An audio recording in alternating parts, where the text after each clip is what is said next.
Il y a deux façons rapides et gratuites de soutenir ma chaîne YouTube. La première, c'est de laisser un pouce bleu si la vidéo te plaît. La deuxième, c'est de regarder une publicité gratuitement sur ma page Utip dont le lien est en description. Merci à tous. Salut les devins, c'est Saikyu. On se retrouve aujourd'hui pour une petite vidéo avec de nouveaux spoilers concernant Super Dragon Ball Heroes, cette fois-ci la version manga de Heroes. Donc c'est quand même un petit peu plus proche de ce que l'on va retrouver dans l'anime. Mais je dois également vous avouer, et vous allez le voir très rapidement, que c'est de bien meilleure qualité. Le manga, je l'ai toujours dit, depuis que j'en parle en review sur ma chaîne, le manga, et surtout depuis qu'on a de quoi comparer, qu'on a l'anime à mettre en face, et qu'on puisse mettre en valeur les points positifs et les points négatifs pour faire une comparaison réelle, eh bien je vous ai toujours dit que le manga Heroes, même s'il est beaucoup moins bien dessiné que l'anime lui-même, eh bien en termes de mise en scène, en termes du temps qu'il prend tout simplement pour raconter une belle histoire, des éléments qu'il inclut dans l'histoire, de la générosité du scénario, tout est relatif en comparaison de ce que propose l'anime, le manga lui est bien supérieur. Et il continue de le prouver par les tout nouveaux spoilers que nous avons. Alors, cela se passe sur la page Twitter de Suisu Kiraki, je vous mets le lien en description, ne vous en faites pas. Les pages ont été postées, ces spoilers, etc. ont été postés un peu dans le désordre, mais ne vous en faites pas, ça ne devrait pas trop gêner la compréhension. Et j'ai donc deux types de spoilers à vous montrer. Les premiers seront très rapides, ça concerne l'arc secondaire, on va l'appeler comme ça, qui est également en cours dans la version manga de Super Dragon Ball Heroes.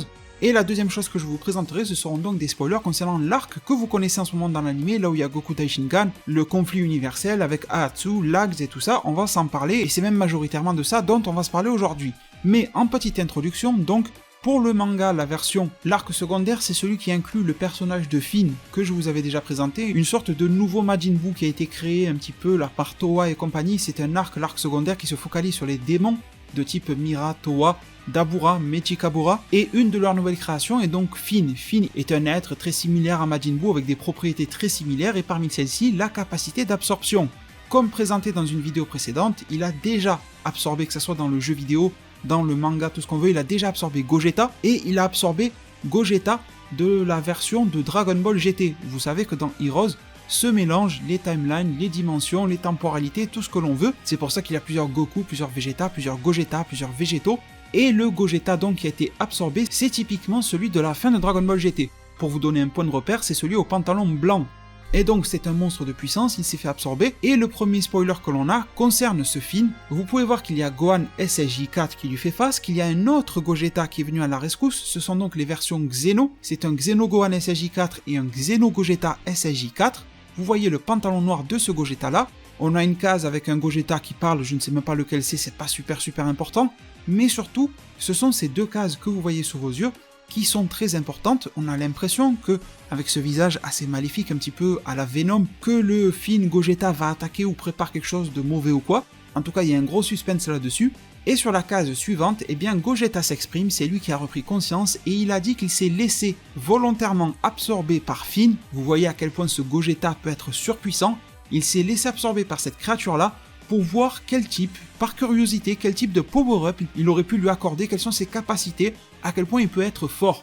Donc en gros, un être comme Finn pour Gogeta SSJ4, désolé de la vulgarité, c'est de la merde, et clairement c'est le cas.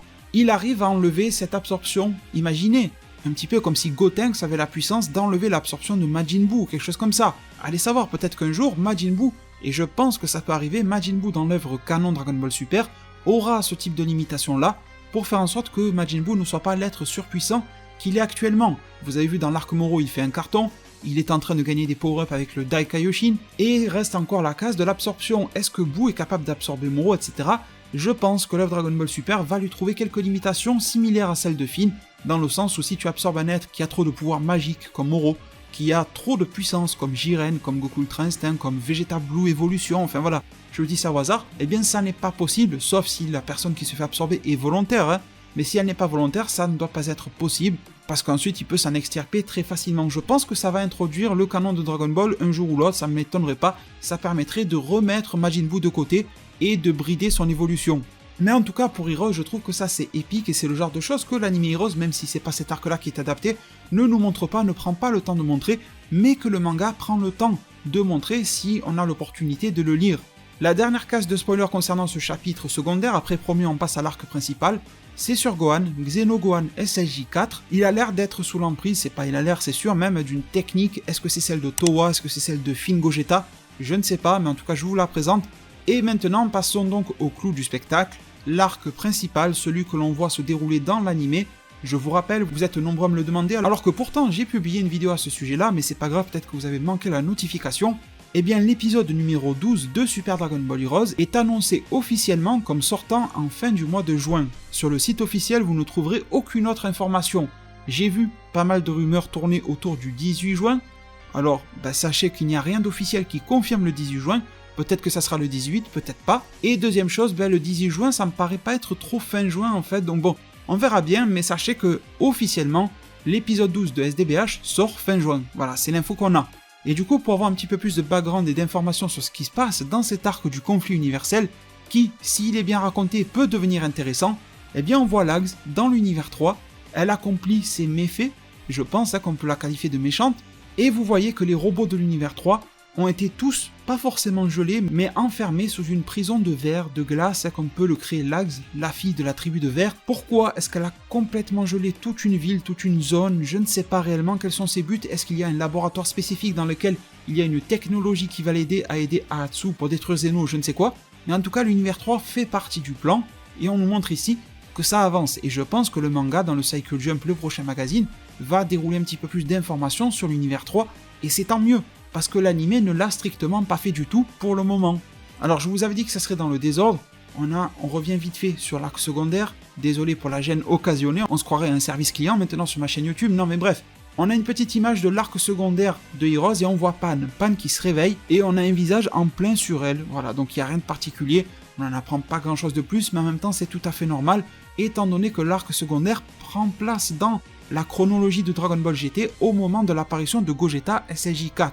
Mais au moins vous savez que Pan en fait partie. Maintenant, pour revenir sur l'arc principal, et là, on s'approche à grands pas du très très lourd, juste avant de vous le montrer, voici quelque chose qui prouve que le manga est meilleur et qu'on prend le temps de développer les choses, on a du Dispo qui se bat contre Lagz. Vous avez vu que l'anime Dragon Ball Heroes n'a pas le temps de rire, n'a pas le temps de plaisanter, n'a pas le temps, ou presque pas, le temps pour les personnages secondaires, ils sont direct au sol, Toppo était direct au sol, on n'a rien compris. Là on voit Dispo qui se bat, il se bat contre Lagz.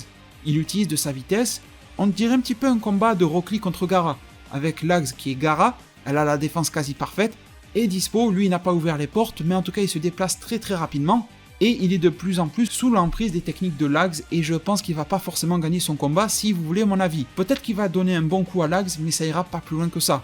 Et enfin, je vous l'avais promis, vous voyez cette gigantesque explosion, d'après vous, qu'est-ce qui peut m'hyper à ce point, qu'est-ce qui peut me donner cette hype de lire le manga, qu'est-ce qui peut me donner envie de le lire et de l'apprécier? Eh bien ce n'est pas le Goku Ultra Instinct, etc., parce que ça on en a déjà eu beaucoup, c'est quelque chose, je vous en avais déjà parlé dans une précédente vidéo, je vous avais dit que j'adorerais que l'anime l'adapte tout simplement, c'était quelque chose que nous avons eu comme spoiler issu d'un résumé de ce qui se passe dans le jeu vidéo sur borne d'arcade de Super Dragon Ball Heroes, c'est le Toppo Akaishin, le retour de Toppo Akaishin. Il s'est fait battre sous sa forme basique, il va revenir d'une manière ou d'une autre sous forme Akaishin de l'univers 11, face à qui? Face à celui dont je rêvais qu'il se batte, je vous l'avais déjà dit dans une précédente vidéo, même plusieurs, c'est Kamba qui nous sort le Super Saiyan 3, et très visiblement full power, vu toutes les veines qui apparaissent sur son corps qui sont très similaires à l'anime, ça va être un combat de fou, un combat épique, j'espère que pas mal de pages leur seront accordées, parce que si c'est juste ça, là c'est que du spoiler, donc je peux pas juger. J'espère qu'il va y avoir du mouvement, de l'action, etc. Parce qu'il se peut, là je suis en train de jubiler peut-être pour rien, qu'on ait un Toppo contre Kamba, SSJ3 et tout ça, mais qu'on nous les montre juste comme ça, 2 pages pour nous dire qu'ils sont en train de se battre, on nous montre l'explosion, et on passe à autre chose. J'espère que non, j'espère qu'il y aura un minimum de pages qui leur sera accordé, je veux voir ce combat-là. La puissance du Akaishin Toppo et du Akai contre la puissance Saiyan infini ou quasi infini de Kamba. Donc les devins, vous savez tout, vous avez toutes les informations et même les visuels pour aujourd'hui. J'espère que cette vidéo-là vous a bien évidemment plu. Si c'est le cas, n'hésitez pas à me le faire savoir dans la zone commentaire, en me laissant un pouce bleu à cette vidéo-là. Si vous voulez m'aider un petit peu plus, ne vous en faites pas, c'est gratuit, c'est sur ma page Utip. Je pense que vous connaissez tous à peu près maintenant le système, le lien est en description, n'hésitez pas à la checker. En tout cas, je vous remercie énormément pour tout votre soutien, prenez tous extrêmement bien soin de votre futur, et à plus pour de prochains arts divinatoires.